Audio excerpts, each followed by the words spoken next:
Hey guys, today we're going to be sharing the tips to make you into a better school photographer. We're going to be covering everything from composition to what makes the best camera and ways to engage with your subjects. So grab your camera and let's get started.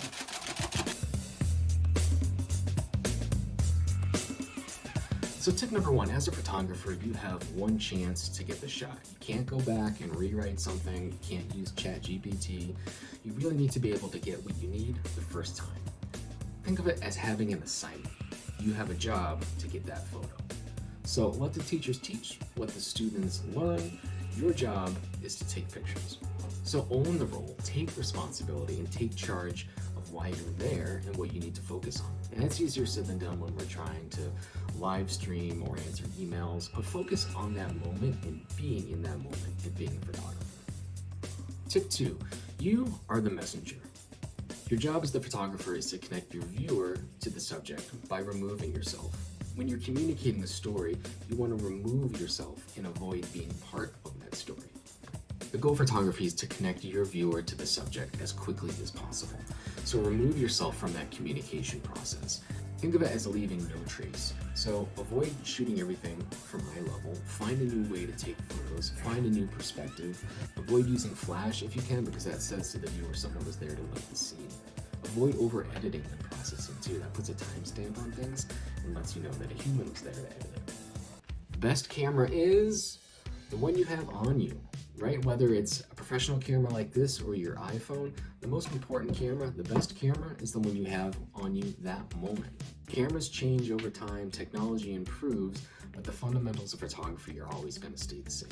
Consider your audience too. Gen Z, they want authentic, genuine content, not something that's overproduced and polished. So a lot of the times, the iPhone can be your best friend. The camera doesn't make the shot, but the person behind the camera does. So tip 4 is to try to pre-visualize the scene.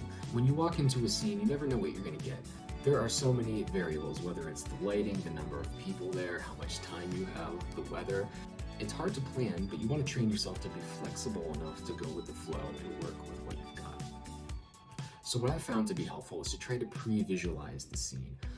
Think about the image you want and work backward from there. Where do I have to be? What camera do I need to use? What's the emotion that I'm looking for? How can I connect my viewer to the subject as quickly as possible? And most importantly, where do I have to be to make that image happen? Have a purpose for your photography, whether that image is going to live on Instagram or be in the hero of your school's website, or maybe it's a newsletter. Think about where that image is going to live, and that can help direct your composition and guide your shooting process. Look for emotions. The goal of your photography is to make people feel. Sometimes an emotion can be big and exciting, other times it can be subtle and more quiet. So this requires a little bit of patience and anticipation, but look for joy, look for sadness, fear, surprise, and other strong emotions. Capturing emotions is what really sets the good photographers apart from the best photographers. How do you make people comfortable? It's hard to be in front of the camera, so we want to have a little bit of empathy for the people that we're shooting. So use different types of photos when you're telling a story, especially on Instagram when you can use multiple photos or you can present them in a gallery on your website. So 3 different types of shots: wide, medium, and close. Wide sets the scene and tells the story. Medium shots, they introduce our characters and tell who it's about. And close-ups add detail to the stories. Use those different types of shots to create a little bit more variety in your images and bring that story together. Composition, we could do an entire lesson on composition, but these are the things to keep in mind.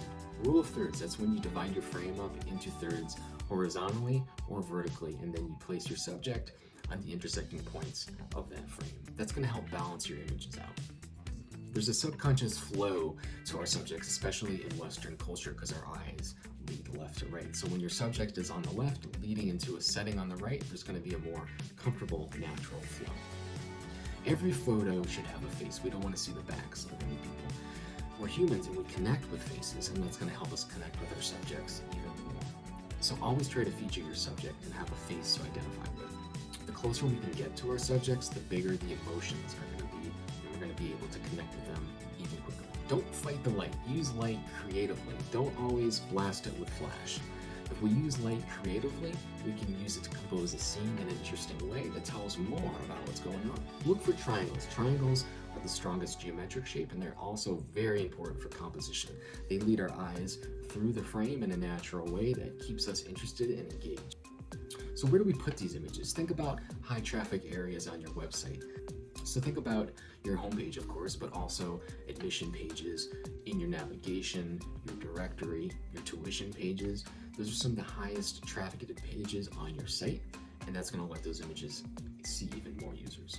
Also, think about putting these images on emotional pages.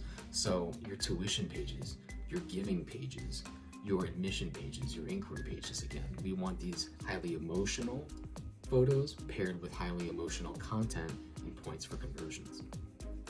So that's it, guys. Doesn't matter what camera you're using, pay close attention to your composition. Don't be afraid to experiment with new angles and lighting.